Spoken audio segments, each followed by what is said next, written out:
Welcome back to Fireside Yankees with your boys, Alex and Ryan. So yesterday's game, a little bit freaking scary. Feel like one of those TV shows where you go to prison, or the guys come to prison try to scare you straight. I was terrified after that freaking performance. Clay Holmes, can we trust him?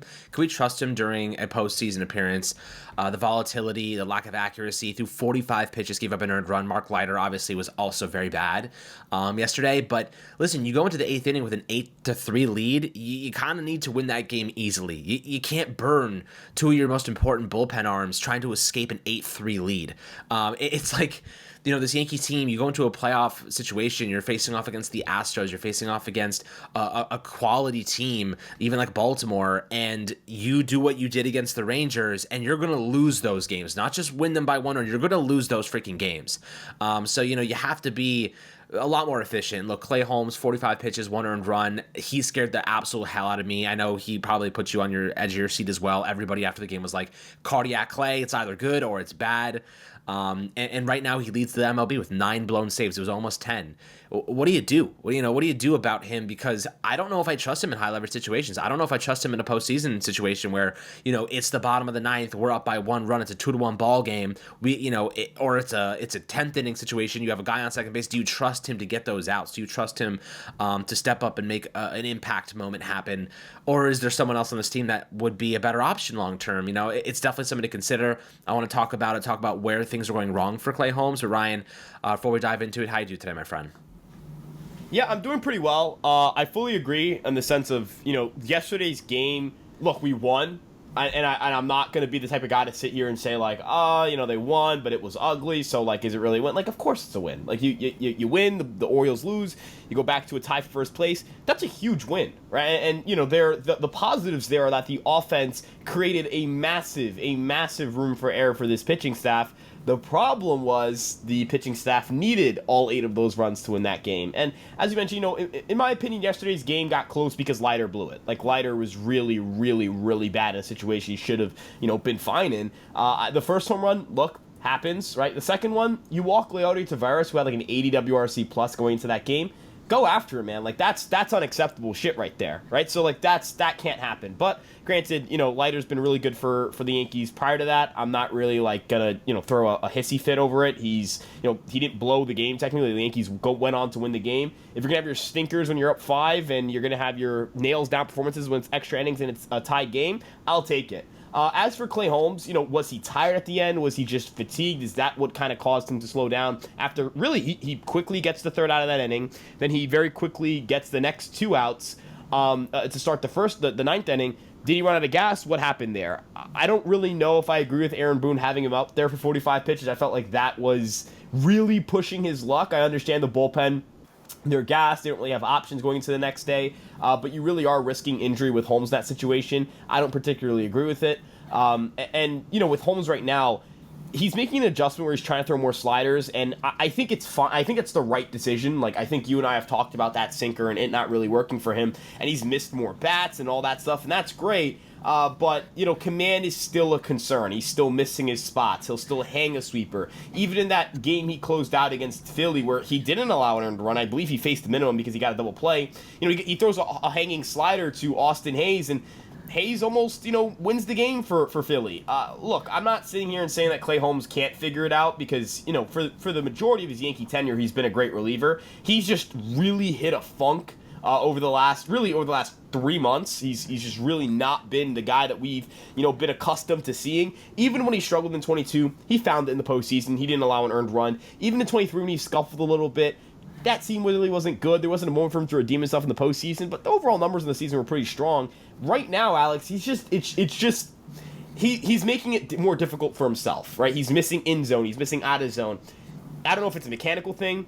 I don't know where the Yankees can find an alley for him maybe to shut down or to maybe take some time off or kind of do what Stroman did, do some kind of more bullpen work in between games because the bullpen shot, right? Weaver, I don't think they're going to go to Weaver tonight. I'd be shocked because, like, the guy, he's also another guy who might be overworked. He's thrown, 65 innings this season, and his velocity is ticking down. Like, he's not trending in the right direction velocity-wise. You have to deal with guys like Canley where they're a little bit older. You're not sure how much you can continue running them. There are a lot of guys in this bullpen who are going to be coming back from injury soon that haven't right? Like, we expected to get Efros back at some point. That hasn't happened. We expected to get Poteet back at some point, and he's behind Clark Schmidt, apparently. You expect, Schmidt, I think his timeline, is the one that, like, makes it's the most accurate to what we expected. But doesn't it feel like this bullpen, the reinforcements they were supposed to get from injury, they haven't come. Brubaker, like, he got hurt during his rehab. These guys are supposed to get, like, time off, get some relief. They haven't gotten relief, and it feels like now they're starting to implode a little bit. I will give credit where it's due to guys like Jay Cousins, where he's stepped up and been great, but Alex, this bullpen needs some help in terms of, like, time off. I mean, but we knew this, dude. Like, we went into the trade deadline knowing this was a problem. We knew that this was going to be a situation that we faced in a couple of weeks. And injuries, when it comes to these things, like expecting guys to come back at this rate, at this time, or, between these weeks, it never works out the way you think it does. It always takes longer than you anticipate. And look, Clark Schmidt probably comes back in the second week of September, realistically. Cody Poteet, he may get one start before the playoffs. You know what I mean? He may get one appearance, two appearances maybe before the playoffs. So you're a bit concerned there for sure. Ian Hamilton, he's still a couple weeks away, and then Efros is in AAA, and he's obviously trying to get some innings under his belt. So at this point you're leaning on guys who need rest, like you said. And if you go into the playoffs and your bullpen is gassed, you're gonna lose games because of them. You're gonna get hit. You're gonna lose some of these close games. And you talked about mechanical issues for guys like Clay Holmes. Well, there's one thing I wanted to note, and it's his sinker has been a shell of itself this season. Last year, he had a 260 batting average against, 248 expected batting average. This year, that batting average is 342 with a 284 expected BA, and then his slugging percentage is 459, up from 343. Like, this is not the same, Clay Holmes sinker that we used to. It's up half a mile an hour in velocity, but he can't locate it well. And I think, the movement looks fine. 25.2 inches of vertical movement, 14.5 inches of horizontal movement last year, 26.5 vertical and 15.3 horizontal.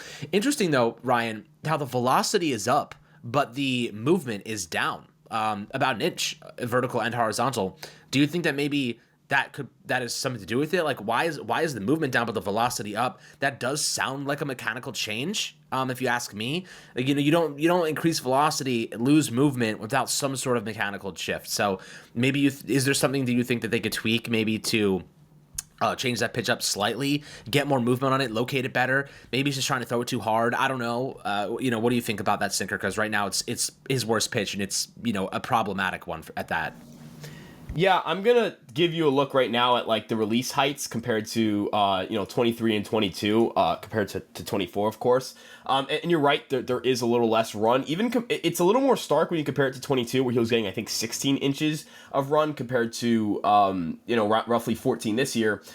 His release height, he's releasing the ball a little bit steeper. I wonder if he's trying a little bit harder to get on top of the ball so that it can drop. And look, I understand the appeal to that. Don't get me wrong. I think it's important to get on top, for him to get on top of his sinker, because it creates more of that up down illusion. He is one of the few guys who can get that much drop on a pitch, throwing it from that high.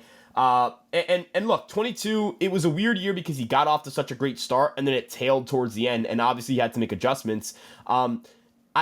It's tough, man. It's not dropping as much as it did in 20. It's not dropping as much as it did in 23. It's not running as much, but it shouldn't be a dramatic enough difference where the results are that bad. Like, his sinker was a plus pitch in 2023.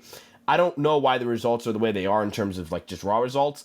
I do think part of it is some rotten luck to some degree. I do think that Holmes, there is a legitimate argument to be made that, like, the guy gets BABIP'd to death. If you want to argue that by inviting contact, Clay Holmes, does that to himself, that's fine. But, like, on the other hand, like, Emmanuel Clase strikes out 23% of batters. Clay Holmes strikes out 24% of batters. Emmanuel Clase is having one of the best reliever seasons I've ever seen in my life. So, like, I'm not going to sit here and pretend like being a 23 to 24% strikeout guy disqualifies you from being a good closer.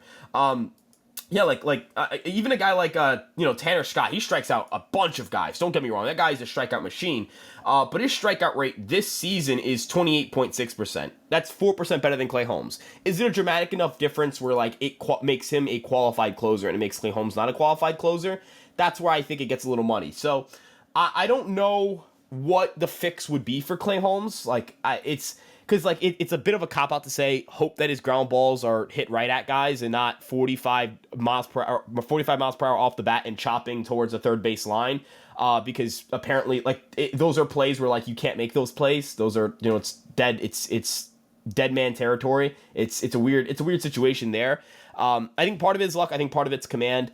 I think in a world where Clay Holmes, we saw this early on, when the defensive plays were being made behind him, when the ground balls were going right at the second baseman, when ground balls were going right at the shortstop, right at third baseman, right at first, when line drives are going right at outfielders instead of, those slow trickling ones that for some reason somehow get through, or plays where like Verdugo doesn't make the catch in left field. I actually thought that Baltimore game was a perfect parallel. Like it was a perfect,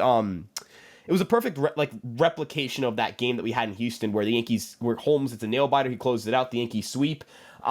Verdugo made a great catch in left field to end that game. Birdie makes a diving stop to stop a ball from getting down the third base line and gets an out. Volpe misplays an easy ball right at him in Baltimore. Verdugo misplays a similarly hit line drive in Baltimore, and the Yankees lose that game. So is that Clay Holmes' fault that like those two plays were made or not made?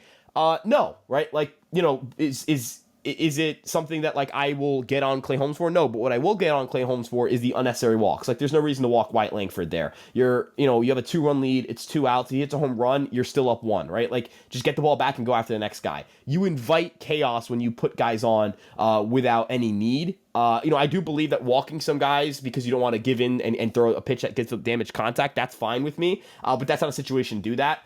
And as you mentioned, it's just like command. It's just control. The sinker's not as dominant. Not having a good fastball also, I think, plays into walks.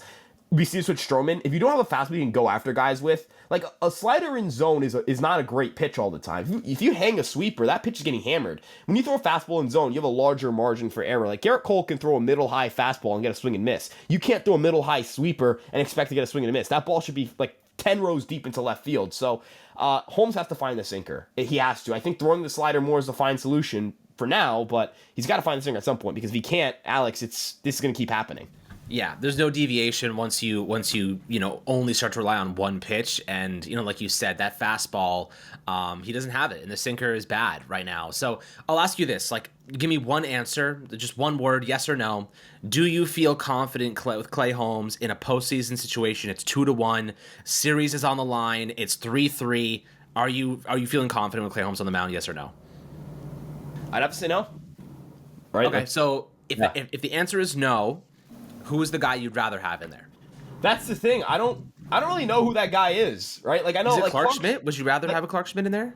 But like I'd rather have him starting. Like who would you rather have starting? In the playoffs, though. In the playoffs, dude.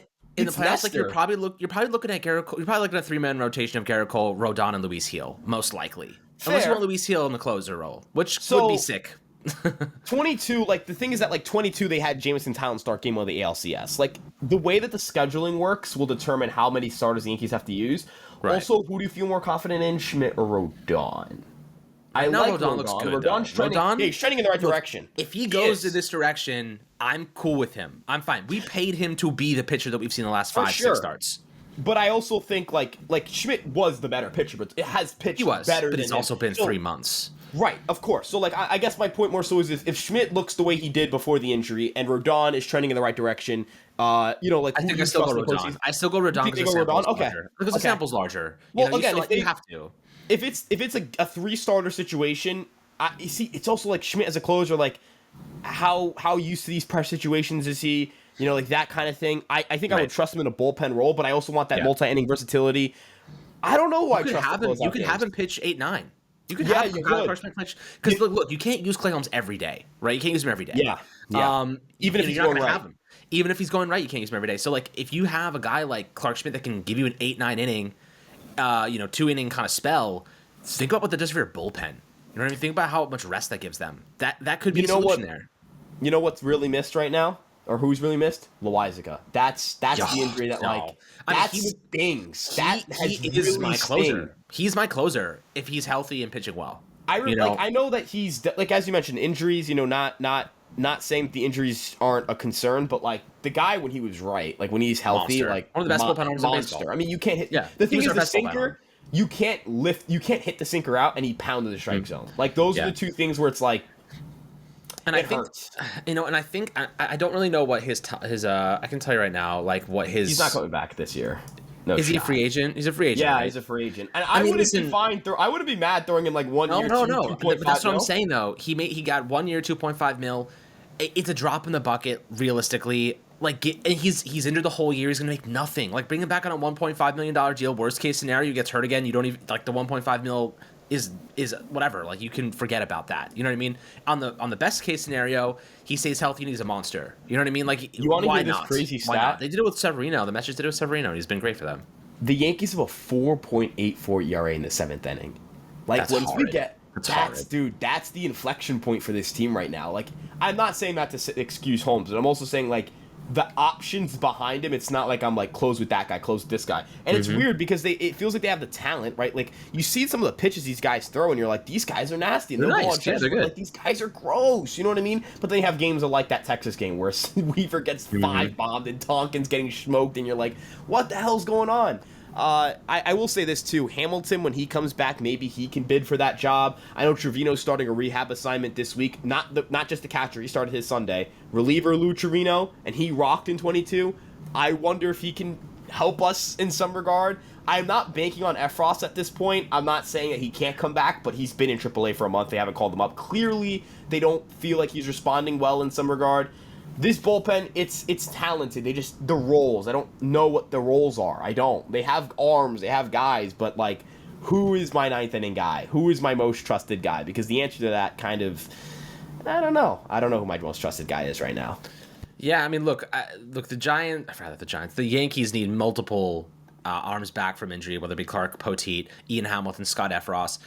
I mean, Hamilton ideally comes back and he's one of your key contributors here, right? Like we need him. We need him to be on his shit, for lack of a better term, because he last year was phenomenal. Like they need that version of Ian Hamilton because right now, if you're in a key moment, Clay Holmes is cooked, right? He's been used the day before. He needs rest.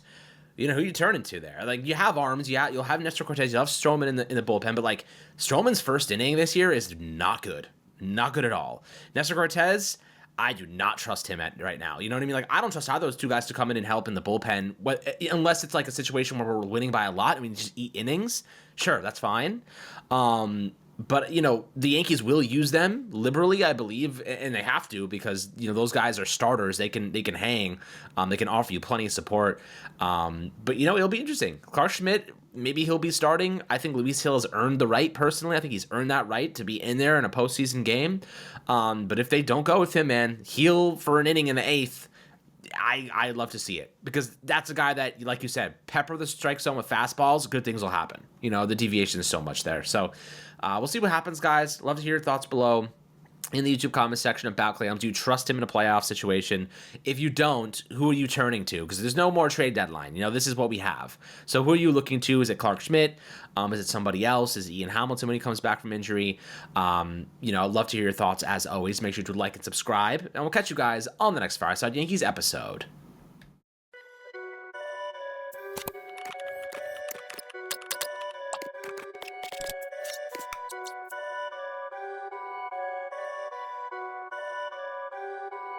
Perfect.